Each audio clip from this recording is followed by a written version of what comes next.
À la gloire de Dieu. Merci au Seigneur pour ces témoignages. Que Dieu soit glorifié. Je crois que Dieu nous a rassemblés dans ce lieu ce soir et qu'il va encore parler à nos cœurs. Est-ce que vous le croyez? Béni soit Dieu, c'est une réalité. Le Seigneur nous réunit ensemble autour du Saint-Livre parce qu'il nous aime et parce qu'il désire nous parler ce soir. Que Dieu soit glorifié. Je pensais à quelque chose qui m'est arrivé il y a de cela maintenant 5 ans. À peu près en arrière, je devais aller en Irlande avec Noé qui est là ce soir. On était une équipe à devoir aller là-bas. Et puis j'ai pris l'avion, le train pour venir jusqu'à Paris. Et puis quand j'ai pris ce train, je suis descendu à Marne-la-Vallée. Il y avait une correspondance, il fallait que je descende et que je reprenne le train suivant. Et donc je suis descendu, j'avais ma valise et j'avais un petit sac à dos dans lequel il y avait ma Bible, puis il y avait quelques affaires dedans importantes. Et puis j'ai attendu le train suivant. Et quand le train est arrivé, eh bien j'ai pris ma valise et je suis monté dans le train tout simplement. Il y avait mon avion qui m'attendait quelques instants plus tard, tout était programmé. Puis là je suis monté dans le train, j'étais content, je partais en Irlande, travailler pour Dieu avec les frères. Et puis j'ai regardé dehors. J'allais m'asseoir à ma place. Et quand j'étais dehors, j'ai vu que j'avais oublié mon sac. J'avais la valise et j'avais oublié mon sac à dos dans lequel il y avait ma Bible. Je crois qu'il y avait peut-être mon passeport à l'intérieur. Enfin, c'était embêtant. Et donc, je me suis dit, maman, mes affaires dehors. Je me suis vite dépêché. J'ai pris la valise. Je la laisse pas dans le train. Je dis au cas où, si des fois j'ai pas le temps de remonter. Je suis redescendu rapidement. J'ai pris le sac rapidement toujours.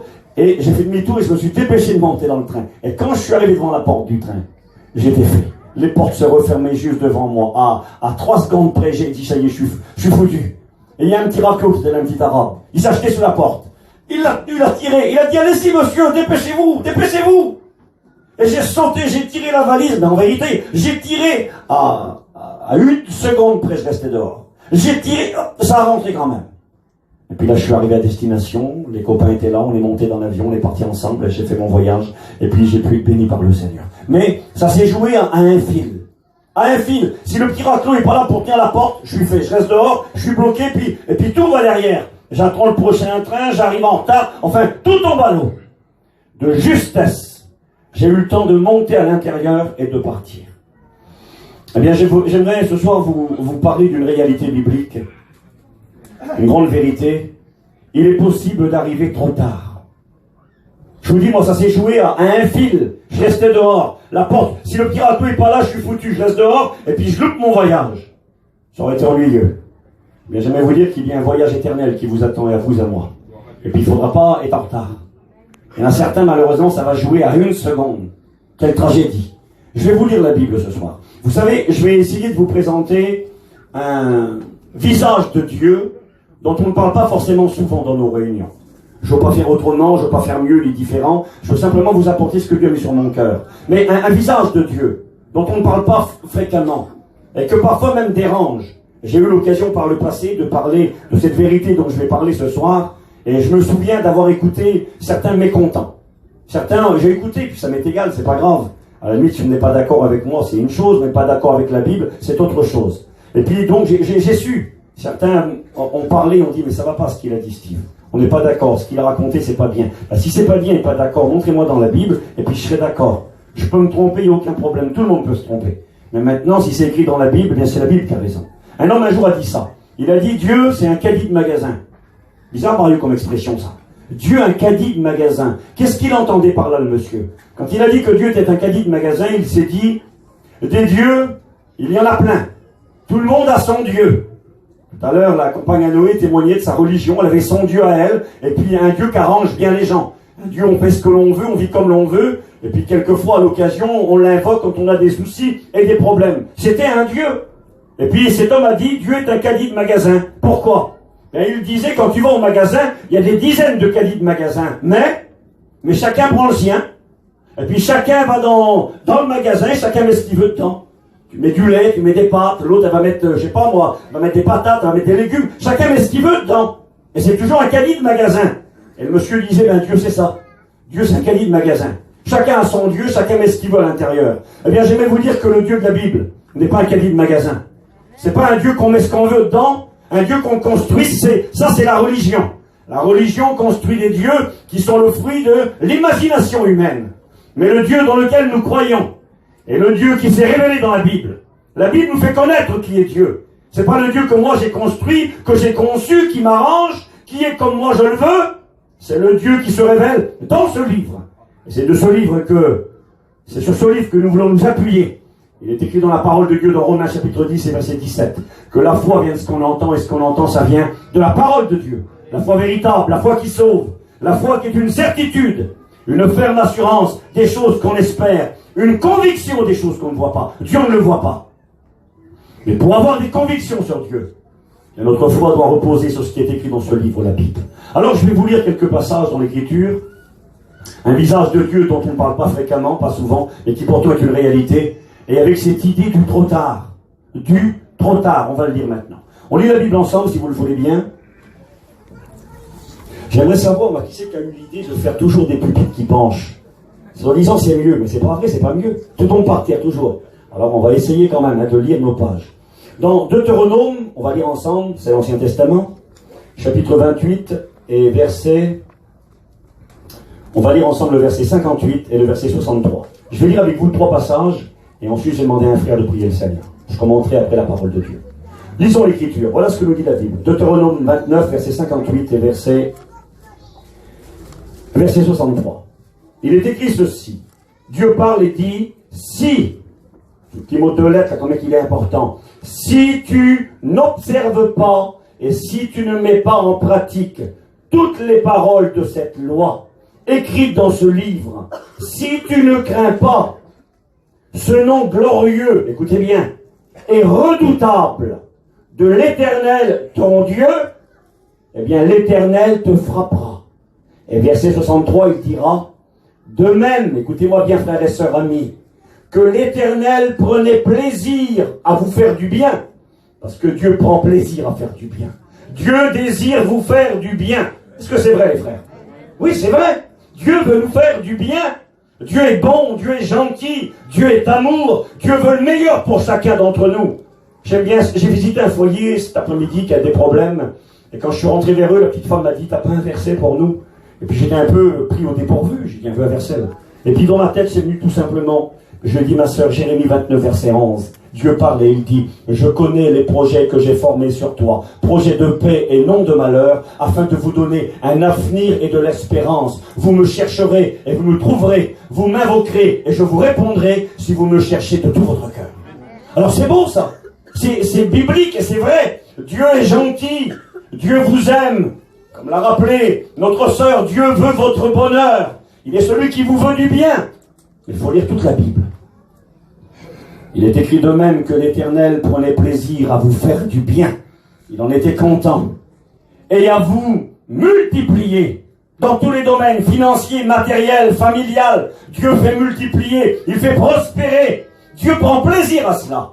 J'aime bien ce petit passage dans l'épître de Jean, quand Jean va parler poussé par le Saint-Esprit, et il dira, je souhaite que tu prospères à tous égards, et que tu sois en bonne santé comme prospère l'état de ton âme. Et derrière les paroles du serviteur de Dieu, il y a l'Esprit de Dieu qui pousse, et il y a Dieu qui te dit ce soir, je souhaite que tu prospères à tous égards. Dieu peut te faire prospérer dans ta vie, matérielle, familiale, sentimentale, spirituelle. Dieu peut te faire multiplier des choses extraordinaires, et c'est écrit. De même que l'Éternel prenait plaisir à vous faire du bien et à vous multiplier. De même, si tu n'observes pas sa parole, si tu n'observes pas ce qui est écrit dans ce livre, si tu ne crains pas l'Éternel, ce nom glorieux et redoutable, eh bien de même que l'Éternel prenait plaisir à te faire du bien et à te multiplier, écoutez bien, de même, l'Éternel prendra plaisir à vous faire périr et à vous détruire. Vous serez arrachés du pays dont tu vas entrer en possession. Il est terrible le verset là, non? De même que l'Éternel prenait plaisir à vous faire du bien, à vous faire prospérer, à agir dans vos vies. De même, si vous le méprisez, si vous le rejetez, si vous lui tournez son dos, Dieu est redoutable. Eh bien, il est écrit de même, l'Éternel prendra plaisir. Nous l'avons lu, à vous détruire et à vous faire périr. C'est important, Moïse, hein? Quelle lecture, Seigneur. Alors je sais que pour certains déjà ça résonne dans la tête, ça fait pip pip et ça dit oui mais Steve t'es gentil, mais ça c'est l'Ancien Testament. Comme s'il y avait 2 dieux dans la Bible différents. Il y aura un Dieu méchant dans l'Ancien Testament puis un Dieu gentil dans le Nouveau. Ça n'existe pas ça. Il y a un seul Dieu. La Bible déclare que Dieu il est le même, il est invariable Et c'est écrit dans l'Ancien Testament, justement, c'est marqué, je suis l'Éternel, je ne change pas. Dieu ne change pas. Il n'y a pas un Dieu méchant avant, un Dieu gentil après. Vous savez, la Bible des premiers serviteurs de Dieu dans le temps de l'Église, que ce soit l'apôtre Paul ou que ce soit l'apôtre Pierre et tous les autres, et leur Bible, c'était ce que nous on appelle l'Ancien Testament. Quand il a prêché, Pierre, le jour de Pentecôte, il n'a pas prêché les épîtres de Paul, il n'a pas prêché le Nouveau Testament ou les évangiles, ça n'existait pas. Il a prêché ce que nous on appelle l'Ancien Testament. Jésus prêchait l'Ancien Testament, et dans l'Ancien Testament, il y a un Dieu créateur, un Dieu qui aime sa créature, un Dieu qui est proche de celui qui l'invoque, un Dieu qui est proche de celui qui a le cœur contrit, humilié et brisé. Il y a un Dieu d'amour dans l'Ancien Testament.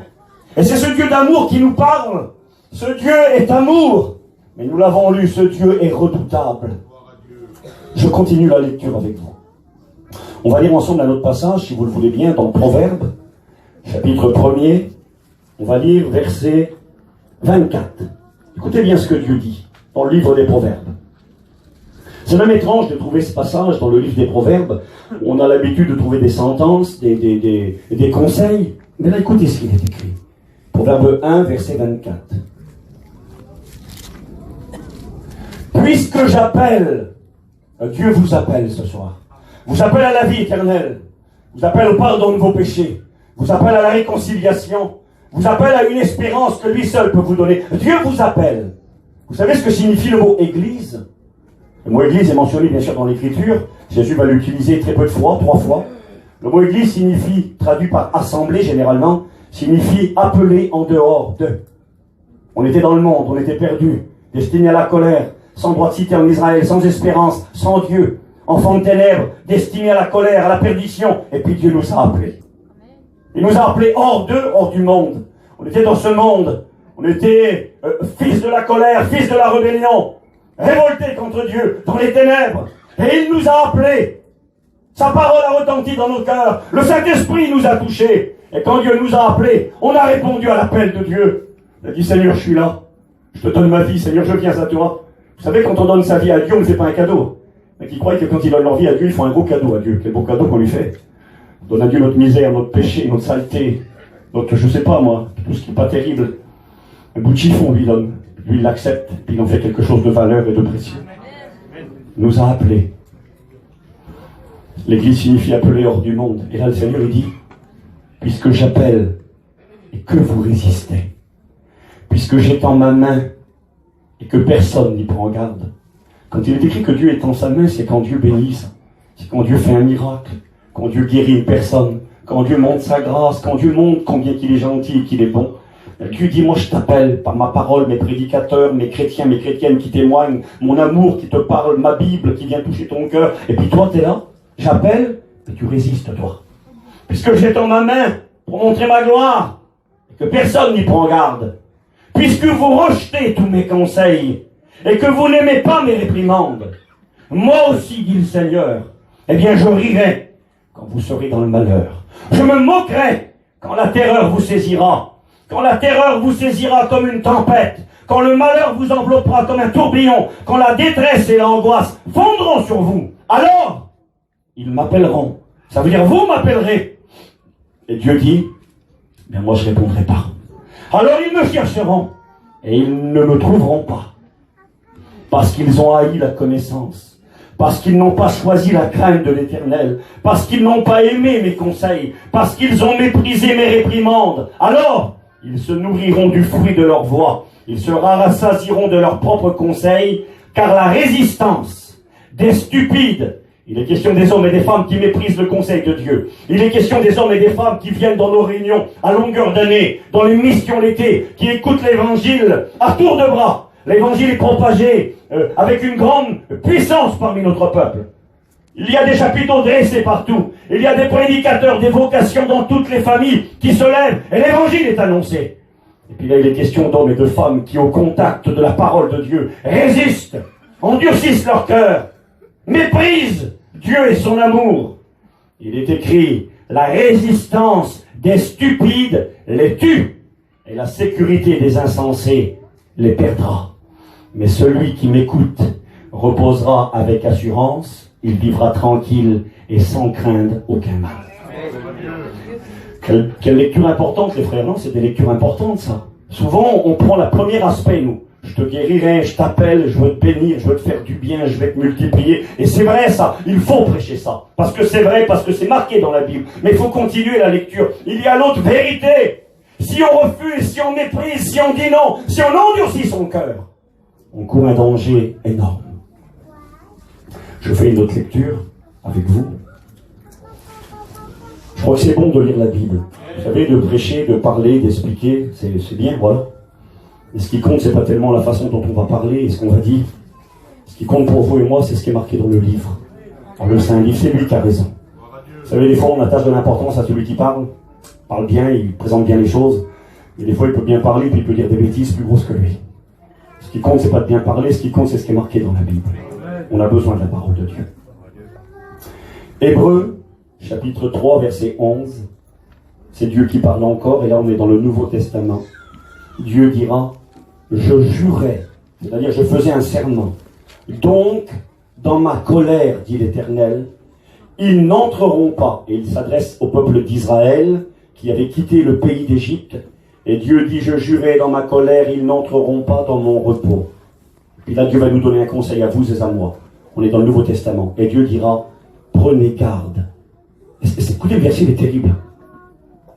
Parce que le verset, il aurait pu continuer et dire, prenez garde, amis inconvertis. Et cette vérité que je vous communique ce soir et vous rappelle, elle est valable pour nos amis qui sont là sous le chapiteau et autour du chapiteau.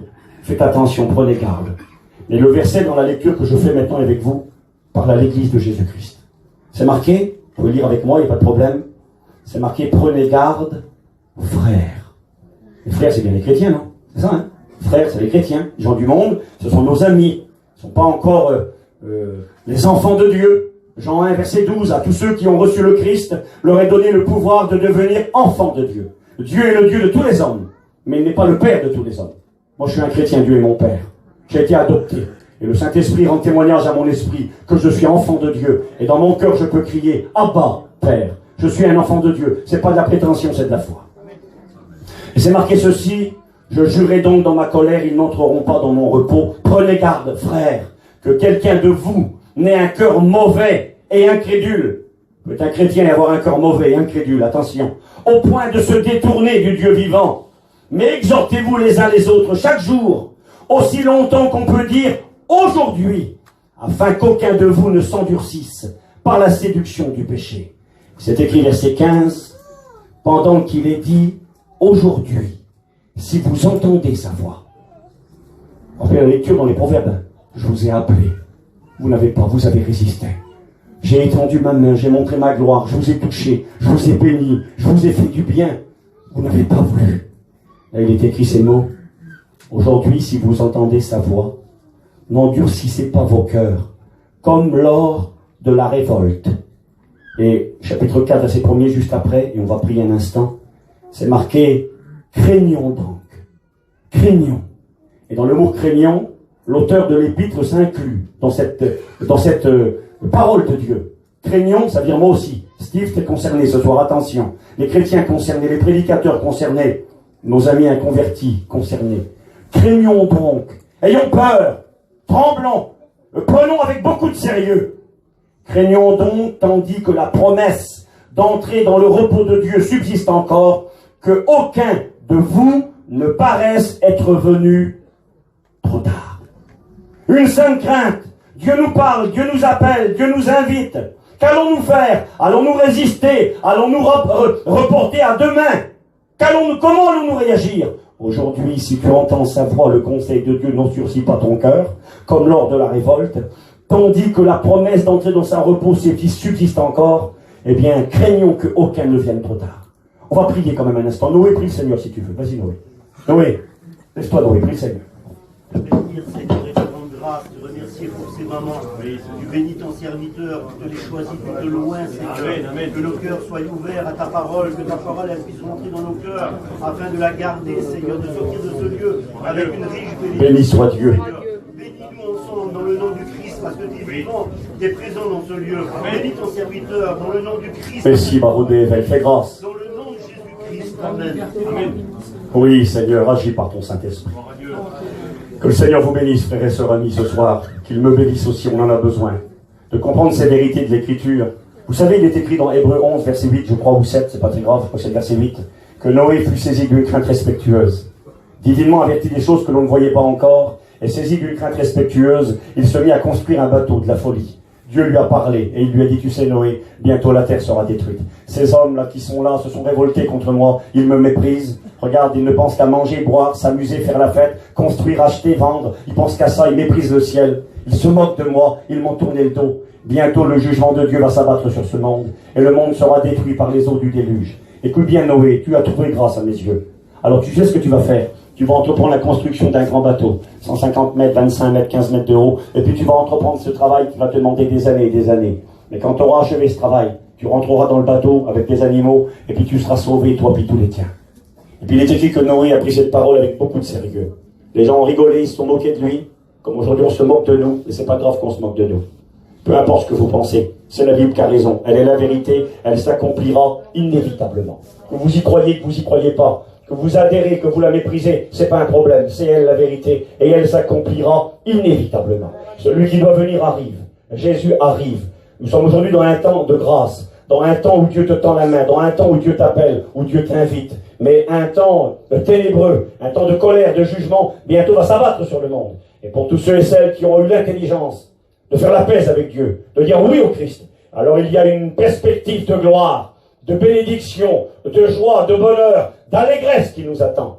Et pour ceux et celles qui ont eu la folie de mépriser l'amour de Dieu, de rejeter la main tendue, la Bible nous enseigne qu'un temps de colère jamais égalé jusqu'à aujourd'hui prendra place, et ce sera un grand désespoir qui s'abattra sur l'humanité. Alors ce soir, oui, il faut aujourd'hui, si tu entends sa voix, ne pas endurcir ton cœur comme lors de la révolte, et faire la paix avec Dieu tant que la promesse d'entrer dans son repos subsiste encore. Ayons cette crainte qu'aucun de nous ne paraisse être venu trop tard.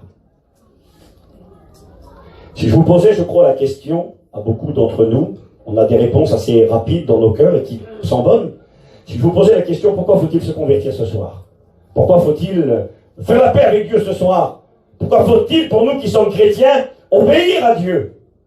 Ce matin, on a eu une réunion, je suis à la mission des Cirques Tableau actuellement, et puis le frère a eu à cœur de prêcher sur la réconciliation et le pardon. C'était merveilleux, une bonne réunion. Il a prêché sur Jacob avec son frère Ésaü, les retrouvailles, et comment Jacob s'est humilié, comment Jacob s'est abaissé devant son frère, il s'est prosterné devant lui, il l'a appelé Seigneur, il a dit je suis ton serviteur, il avait mal agi à l'égard de son frère, il s'est humilié, et le frère quand il l'a vu, il s'est approché de lui, il était venu avec 400 hommes, certainement pour faire du dégât, mais quand il a vu son frère humilié, abaissé devant lui, il l'a regardé, il l'a pris dans ses bras, il l'a embrassé, il s'est réconcilié avec son frère. C'était bon. Et puis, il y a eu un appel de fait. Et puis, il y a 2-3 personnes qui ont levé la main, les gens ont prié.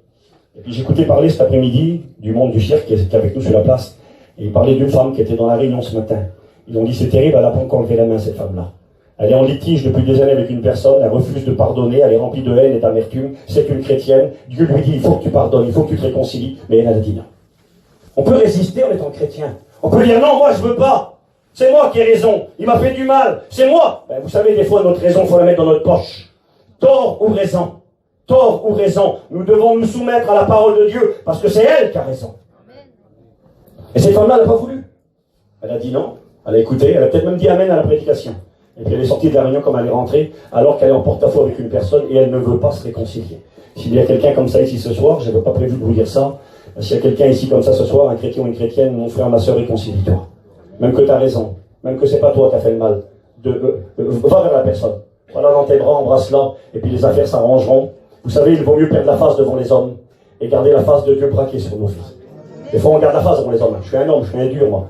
On n'est pas des durs, on n'est pas des hommes, on est des chrétiens et des chrétiennes. Alors on veut garder la face de Dieu braquée sur nos vies. Alléluia. Le titre de mon message, c'est Dieu et la puissance d'égarement.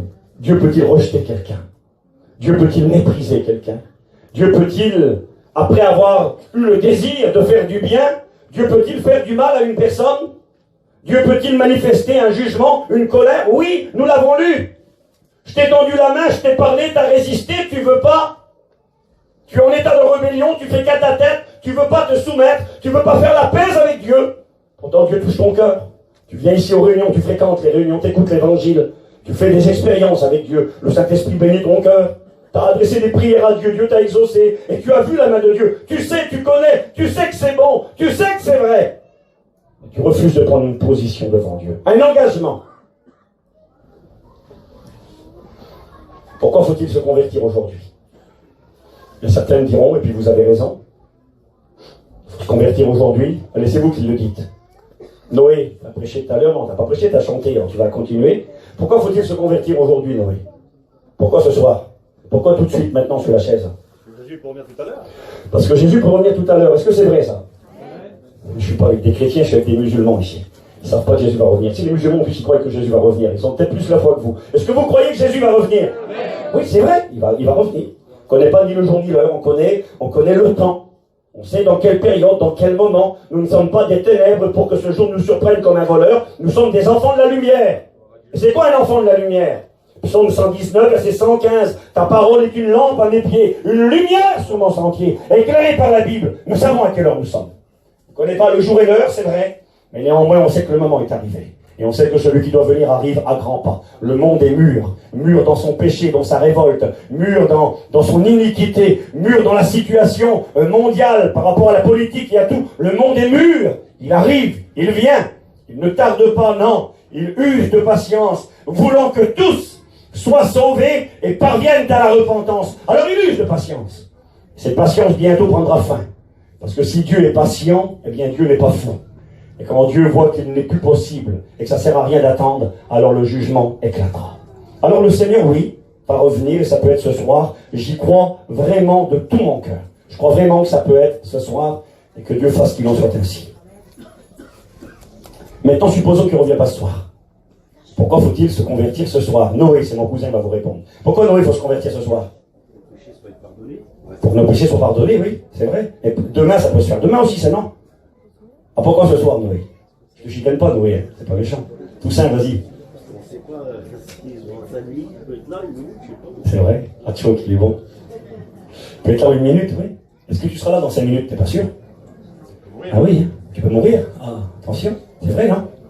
Je vous souhaite que du bonheur, mais c'est vrai. On a vu des drames dans plein de familles. On connaît même, je pense à quelqu'un, Seigneur, peut-être maladroit dans ce que je dis là. Je connais même quelqu'un qui est mort dans une réunion. Moi. Il y en a qui sont morts dans une réunion. Le premier prédicateur de notre mission, Mans, c'était mon oncle, à Noé aussi, à mon cousin. Et Mans, il est mort en prêchant. Il n'aurait pas cru qu'il n'aurait pas fini la réunion. Hein. Il était dans la réunion, il prêchait la parole de Dieu, puis tout d'un coup, il s'est senti mal, il est tombé par terre, son cœur s'est arrêté, puis il est parti avec Jésus. Ah oui, moi je ne suis pas sûr de finir la réunion. Hein. Je ne suis pas sûr d'être là. Aujourd'hui, on le sait plus que jamais. Combien de coups de téléphone, combien de drames, qu'on a eu, combien de tragédies. Hein, tous, on est tous concernés. Coup de téléphone là, l'autre jour, là, il y a 15 jours en arrière, j'étais à la convention.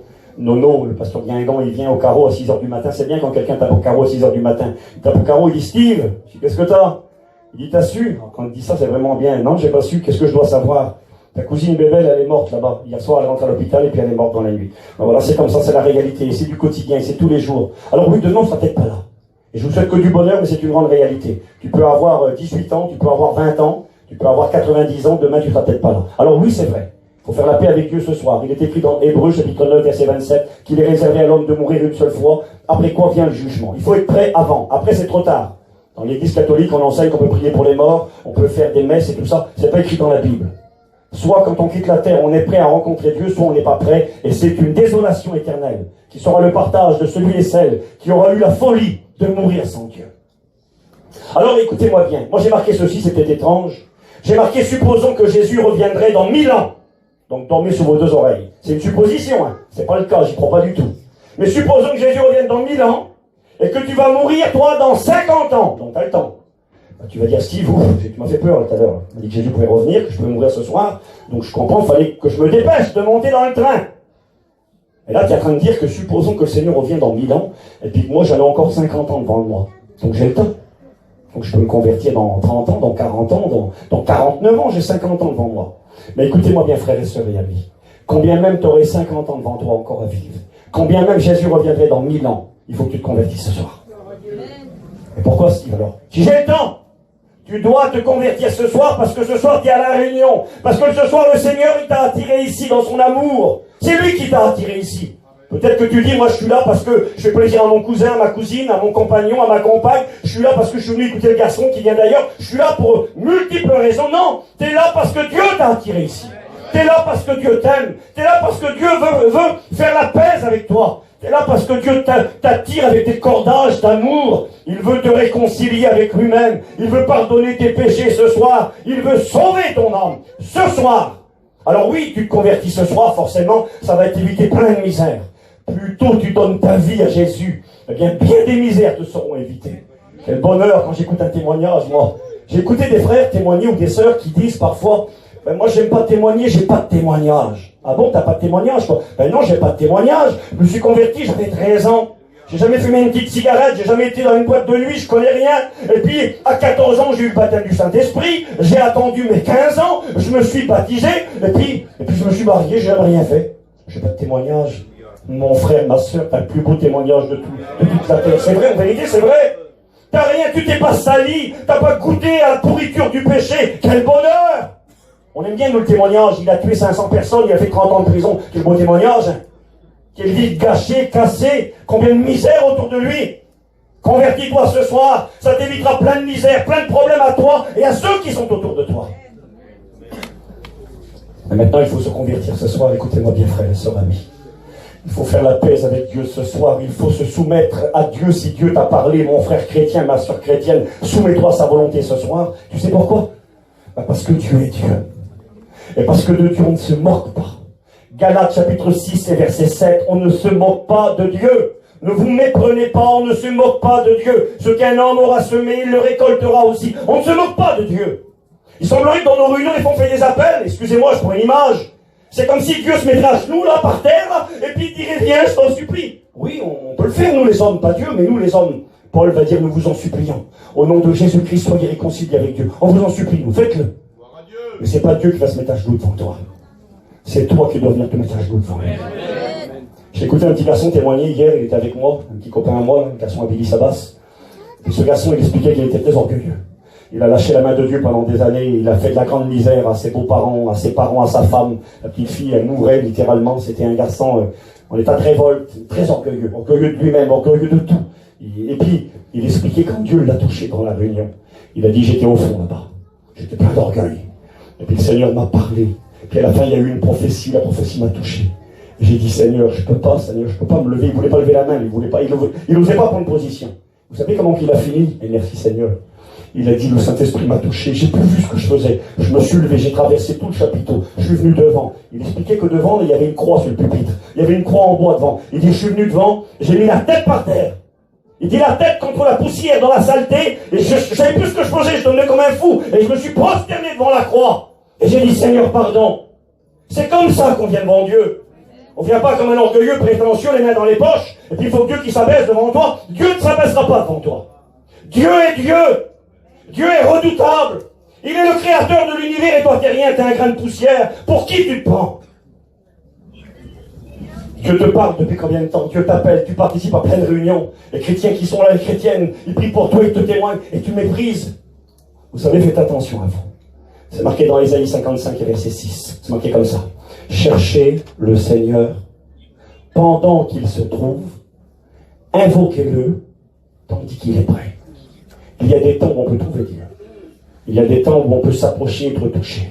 On sent qu'il se passe quelque chose en nous, on sent que nous appelle, on est touché par l'amour de Dieu. Et puis Dieu, avec patience, avec bonté et gentillesse, nous invite, nous réinvite, nous réinvite. Il tape à la porte, il tape à la porte. C'est marqué dans la parole de Dieu, dans l'Apocalypse, que je lui ai laissé du temps pour qu'elle se repente. Dieu laisse du temps, mais Dieu laisse pas tout le temps. Dieu frappe, Dieu est compréhensif. Tu sais pas, tu connais pas, t'as pas compris. Alors Dieu progressivement va te parler. Tu vas venir aux réunions, tu vas écouter la parole de Dieu, tu vas comprendre, ton esprit va s'ouvrir. Tu vas comprendre que tu es un pécheur, que tu es séparé de la gloire de Dieu, que tu es perdu, que tu vas aller en enfer, mais que Dieu t'aime, qu'il a donné son Fils sur la croix de Golgotha pour pardonner des péchés, et que Jésus est vivant, il est ressuscité, il est le médiateur entre Dieu et les hommes, et bientôt il va revenir pour te chercher. Tu vas comprendre toutes ces vérités. Et puis une fois que tu as compris, bien, tu dois prendre une décision. Parce que si tu ne prends pas cette décision, tu cours le risque d'être rejeté par Dieu. J'ai marqué ceci, pourquoi se convertir ce soir? Si j'aurais 50 ans encore à vivre et que Jésus reviendrait dans 1000 ans, eh bien parce que c'est pas sûr que demain je serai à la réunion. C'est pas sûr que demain je voudrais encore de Dieu. C'est pas sûr que demain, écoutez-moi bien, je ne voulais pas rentrer là-dedans. J'ai peur d'ouvrir une porte et que ça me demande du temps et puis des discussions inutilement. Je vais arriver au fait très simplement. Et si vous voulez éventuellement des détails, je pourrais vous en donner après la réunion. Vous savez, après l'enlèvement de l'Église, ça va peut-être étonner certains ce que je dis là, c'est une réalité biblique.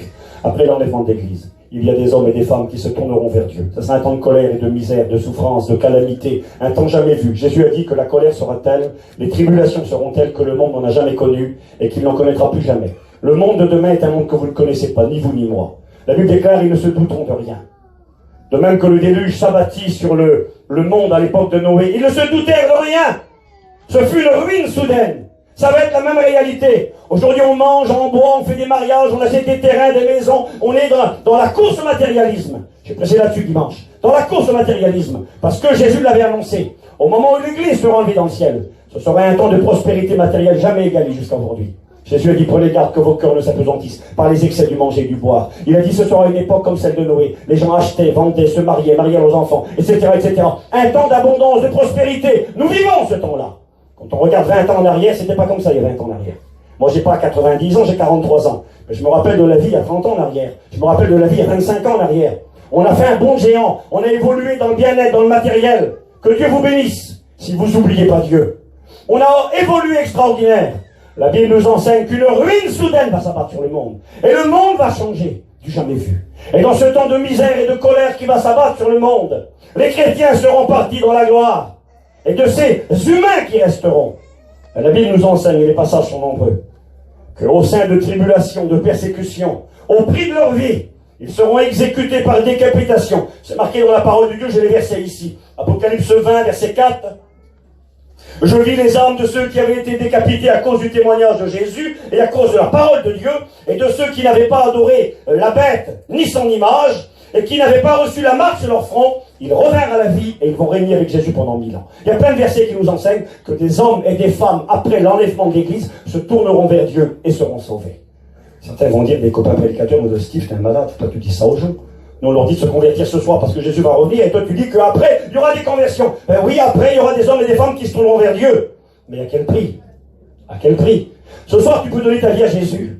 Tu vas rentrer chez toi, tu vas ouvrir ton petit placard, tu vas te prendre un bout de pain, un bout de fromage, un petit yaourt, et puis tu vas te coucher dans ton lit, avec ton bon lit de plume, quel bonheur! Ah oui, en vérité. Ceux qui vont se convertir là après, ça va pas être le lit de plume, et puis les petits yaourts, et puis les petits bouts de fromage.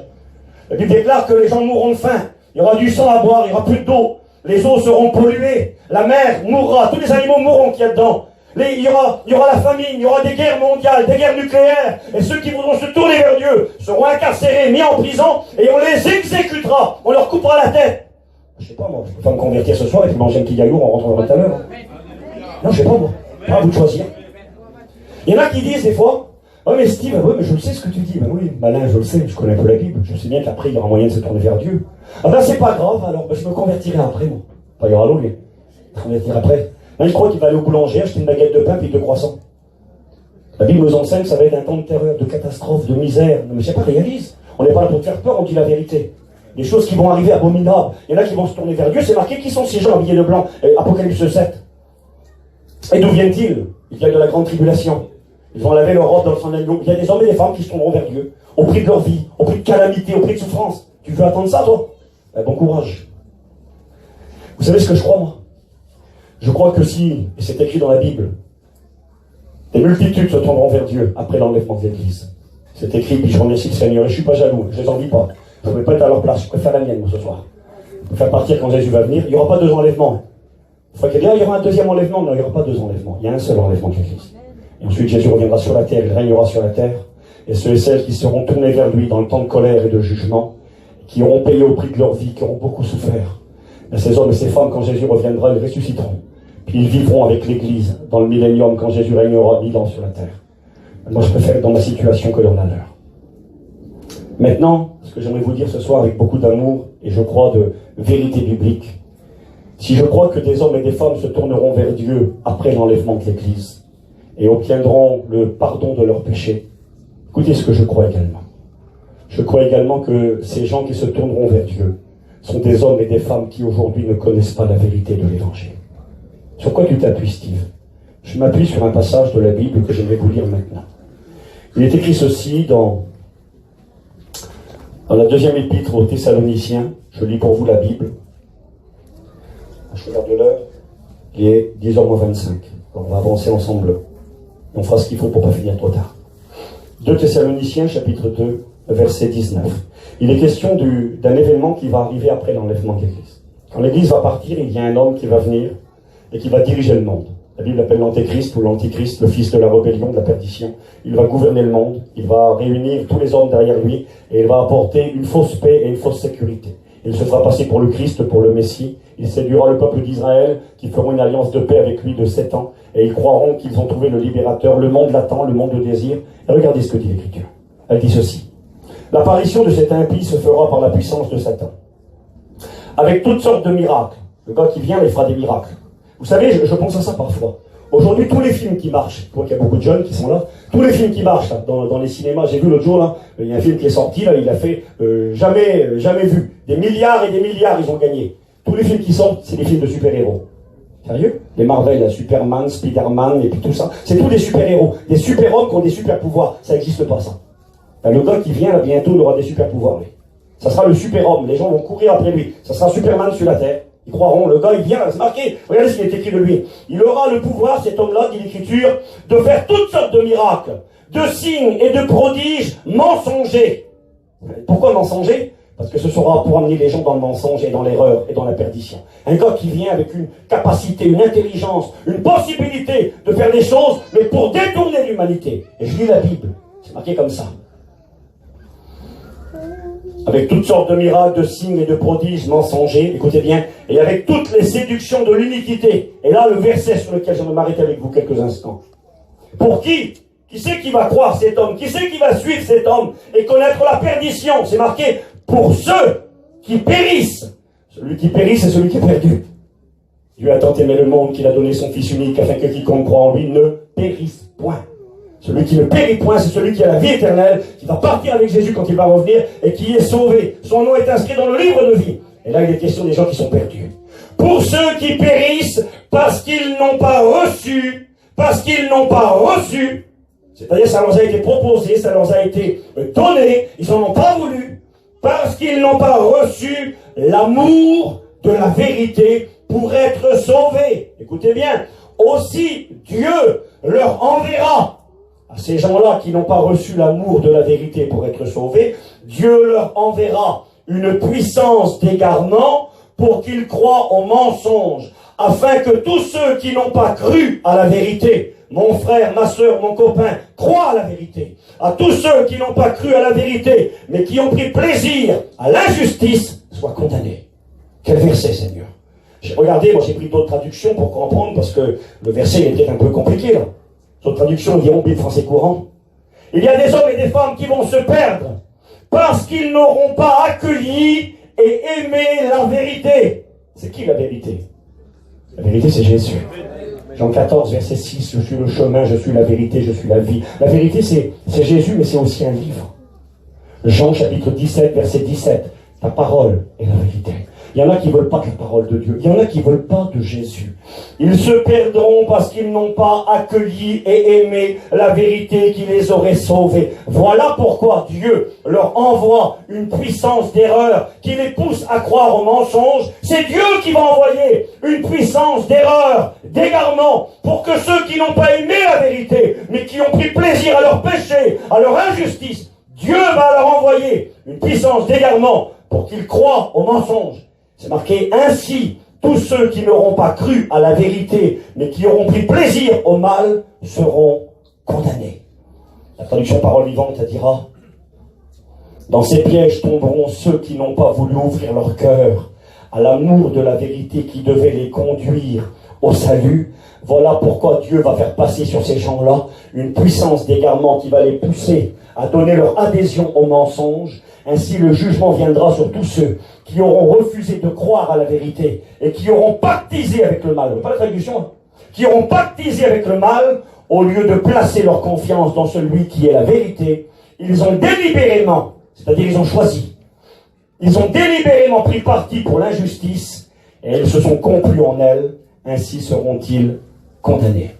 La traduction Sommer, elle dit ceux qui se perdent parce qu'ils sont restés fermés à l'amour de la vérité qui les aurait sauvés. Vous savez ce que je crois dans mon cœur? Et puis des arguments, sincèrement, je vais être raisonnable et puis pas trop bête. Ici, là, j'ai 3-4 feuilles avec moi.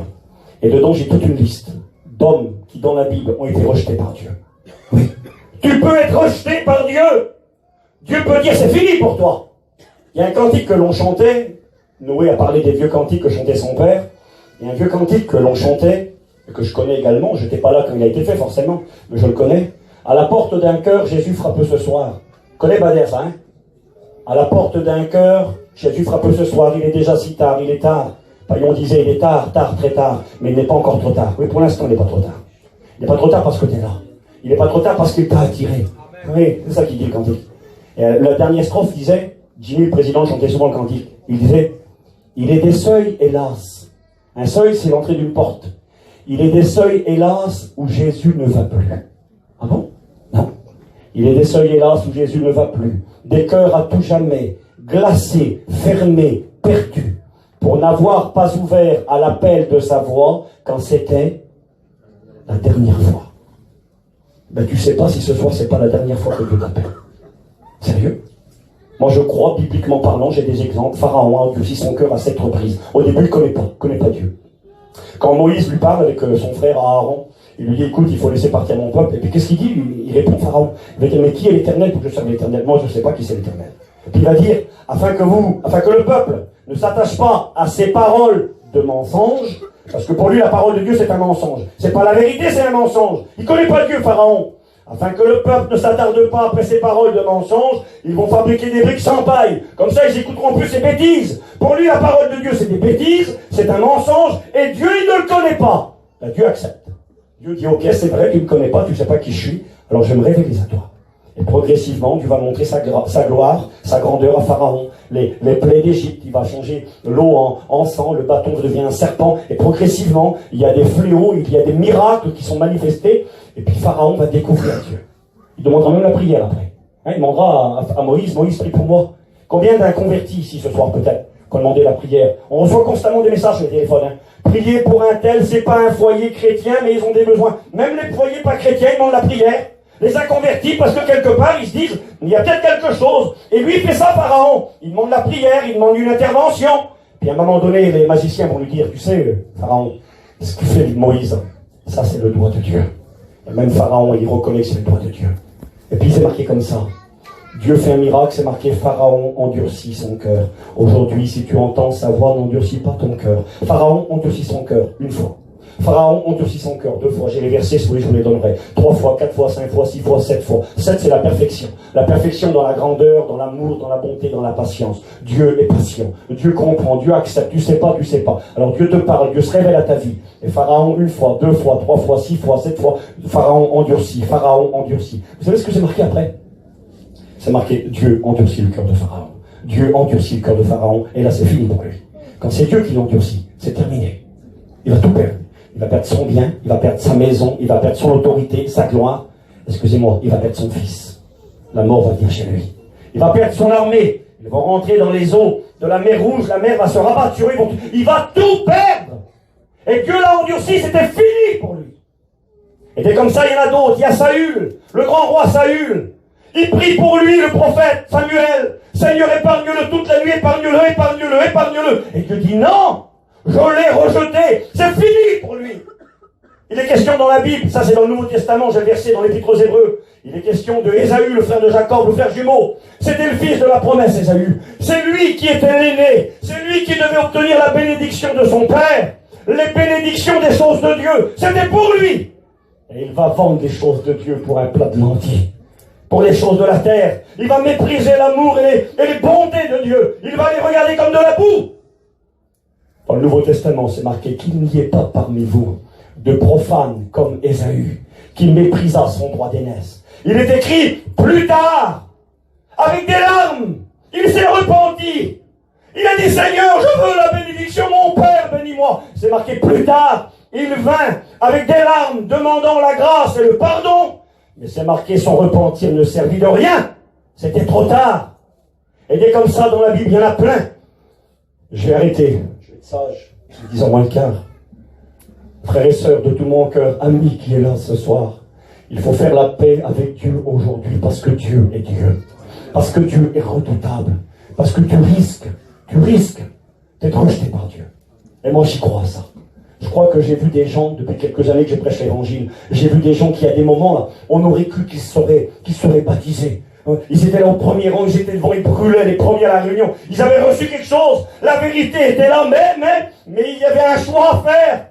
Il y avait l'injustice, il y avait le péché, il y avait les choses du monde, il y avait le compromis, le mensonge, la malhonnêteté, il y avait la gloire du monde et des hommes. Il y avait un choix à faire. Et puis ça brûlait. Oui, l'évangile est bon. L'évangile est la vérité. Jésus est la vérité. Jésus nous amène au ciel. Oui, c'est vrai. Donne-toi Jésus. Oui, mais je peux pas. Et ces gens qui brûlaient, ils étaient sûrs, à un cheveu de se convertir. Ils ont commencé à endurcir un peu leur cœur. On verra demain. Et tout doucement, ça s'est reculé. Un pas et 2 pas. Il y a certains de ces gars-là qui étaient prêts sur le point de se convertir il y a 5 ans, il y a 10 ans, il y a 3 ans. Aujourd'hui, tu ne peux plus leur dire un mot. Ils sont partis loin. Ils savent, ils ont pris position. Leur cœur s'est endurci. Bon, c'est le Dieu que je vois dans la Bible, ça. Alors, je vais finir à la fin de mon message. Je ne vous ai pas lu tout ce que j'ai marqué. Pharaon, Akab, et puis tout ça. Israël, le peuple d'Israël, malheureusement.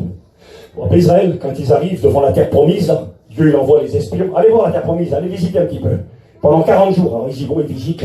Quand ils reviennent, ils disent, maman, le pays est terrible. Le pays que Dieu nous donne, il ne se moque pas de nous. Dieu dit, allez-y, je vous le donne, le pays, c'est à vous, prenez-le. Le pays promis. Vous avez quitté la servitude de l'Égypte. Maintenant, prenez le pays promis. C'est de ça que parle l'auteur de l'Épître aux Hébreux, chapitre 3. Aujourd'hui, si tu entends sa voix, n'endurcis pas ton cœur comme le jour de la révolte. C'est quoi le jour de la révolte? C'est ce jour où, quand Dieu a dit à son peuple d'Israël, prenez la terre promise, elle est à vous, je vous la donne. Regardez. Et quand ils reviennent, les espions, ils ramènent, je fais ça parce qu'ils ramènent une grappe, il faut la porter à 2, la grappe de raisin, tellement qu'elle est grosse. Pas fait 40 kilos, 50 kilos. Les vendangeurs, là-bas, à Reims, ils ont fait une fortune avec les grappes de raisin. 50 kilos, la grappe. Ils arrivent à 2, ils la ramènent. Extraordinaire. Et puis ils commencent à dire, oui, c'est vrai qu'il est beau le pays. Ce que Dieu nous donne, c'est pas de la rigolade. C'est beau ce que Dieu nous donne, c'est le meilleur. Le plus beau du plus beau. Oui, c'est vrai, mais dans le pays, là-bas, maman, il y a des géants, on est des sauterelles dans nos yeux, on va se faire tuer. Et puis c'est marqué que le peuple va se laisser décourager, va commencer à murmurer, et ils vont dire, eh bien, on veut pas ce que Dieu nous donne. On veut pas y aller, on veut pas aller là-bas. Ils vont murmurer. Et puis Moïse, il va prier le Seigneur. Puis Dieu va lui dire, tu vois mon peuple. Il murmure. Il va même pas dire mon peuple, il va dire Moïse, ton peuple. Regarde ton peuple, Moïse. Il est en train de murmurer, il est jamais content. Tu sais ce que je vais faire, Moïse? Toi, tu vas rentrer dans le pays promis, avec ta famille. Eux, là, je vais tous les faire mourir. Puis Moïse, il dit, non, Seigneur, fais pas ça. C'est ton peuple. Il faut que tu leur fasses grâce, que tu sois patient. Alors Dieu dit, écoute Moïse, ok, tu as prié pour eux, pas de problème, je ne vais pas les détruire, je ne vais pas les faire mourir. Tu vas retourner dans le désert avec le peuple. Et ils vont tourner en rond pendant 40 ans. Et tu vois ces gens-là, qui m'ont murmuré contre moi, qui m'ont méprisé, qui ont refusé ce que je voulais leur donner, ils vont tous mourir dans le désert. Et aucun d'eux n'ira dans le pays promis, excepté Caleb et Josué, qui ont cru en moi et qui ont craint mon nom. Alors Moïse revient vers le peuple.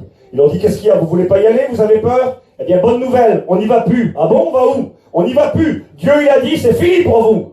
Mais là, aujourd'hui, il leur dit, allez-y, c'est pour vous. Puis Moïse, il vient, dans la nuit, il dit, c'est fini. C'est plus pour vous maintenant. Dieu, il a dit, non. Marche arrière, on retourne dans le désert. Vous allez tous mourir dans le désert. Alors il pleure, mais non, Moïse, mais non, on va y aller maintenant. Maintenant, on a changé d'avis.